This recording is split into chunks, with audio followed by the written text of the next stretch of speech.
Okay, so in this video, we're going to go over how to create remarketing campaigns within Google Ads.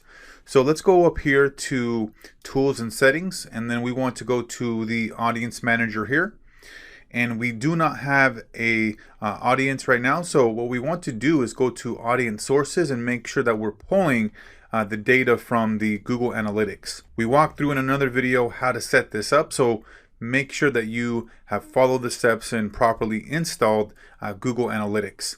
So collect data from a source and then cross-space cleaners right here. So we're good. Okay, done. Okay, so let's go to Settings and Tools, Linked Accounts, and then we can see here which accounts we have linked and connected. And we go here to Details.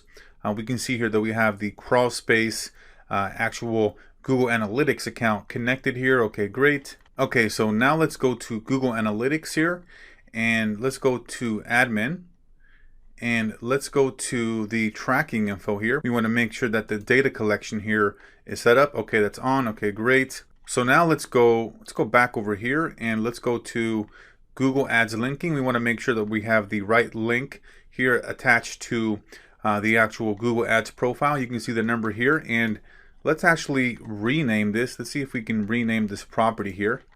Click on this, and let's actually go to Edit, and let's name this Crawl Space Pros. Okay, great. Let's go save. And so now that should reflect Crawl Space Pros. Okay, great.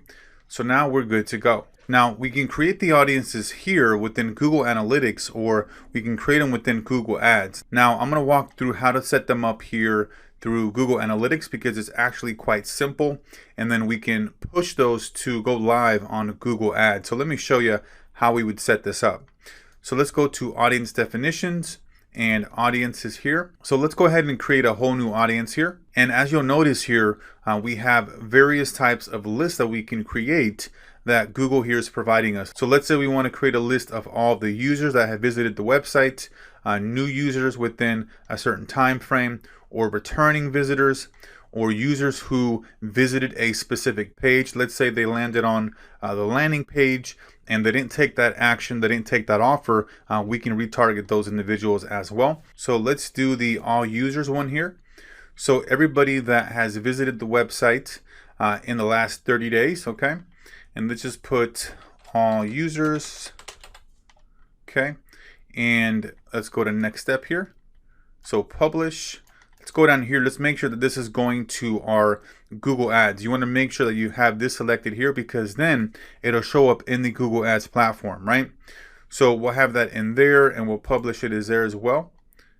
And then we can see it that now this is pushed into the Google Ads. And so let's go back to audiences here, and we can see that this all users audience here, right, we have within Google Ads and Google Analytics. Okay, so now let's go back to Google here and let's go to Audience Manager, and we can see here that we have our audience list here. We can either create it over here like I mentioned, or we can set it up in here by just going to this website visitors and pretty much doing the same thing. And if we want to break this down even further, and maybe just say we want an audience here of people who just landed on the landing page. So let's say we had crawl space pros.com / water damage. Okay, we can have that right there. And then we would have all the information here as far as pre-filled with the list of people who matched for the last 30 days, member duration, the last 30 days. Okay, great.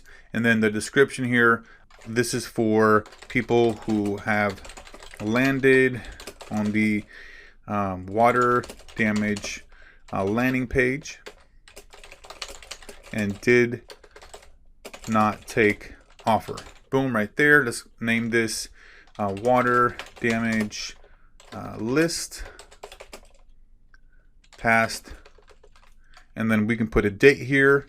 Let's go 119, create audience, and then boom. So this is a audience here. And so it's populating. Obviously you want to have visitors, you want to have data. And if you're running ads, then you should have a pretty good amount of data to work with. Now, here's the thing to keep in mind with remarketing campaigns. Just like with Facebook, very, very simple to set up, just like I set one up here. Now, the biggest thing with like local businesses in the service space, you're most likely not going to need to create remarketing campaigns if the services are pretty much straightforward. Typically, people who are searching a term like crawl space cleaning or crawl space repair services, right? They're going to need somebody fairly quickly, and they're doing a little bit of shopping, but not too much. So just keep in mind that you won't really need to do a whole lot of remarketing with local campaigns.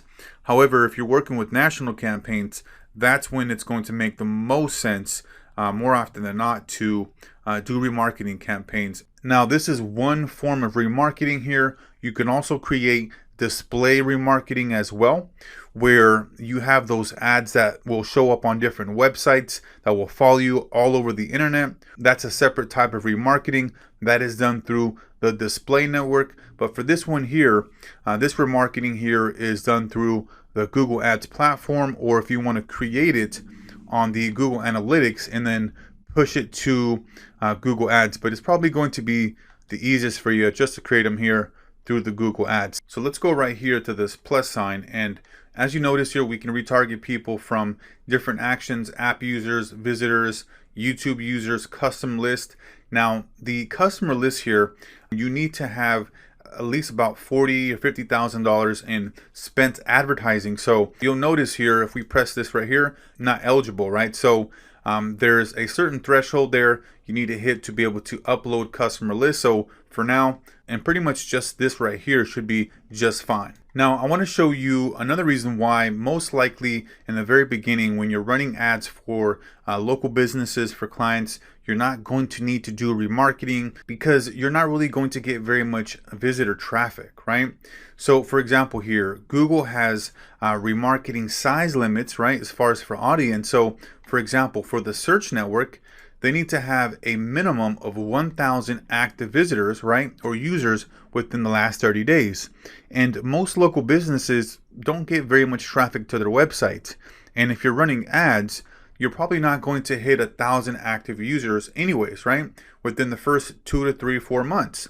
So that's why you're really not going to be doing very much retargeting in the beginning for local businesses. Now, if you're running a large national business, maybe e-commerce, then yes, that would make sense to do remarketing, right? And even on the display network. However, for the majority of local businesses, when you're running campaigns, you're not going to need to create remarketing campaigns. I just wanted to walk you through how you'd set one up, okay? So that's going to be it here for this one, and we'll see you on the next one.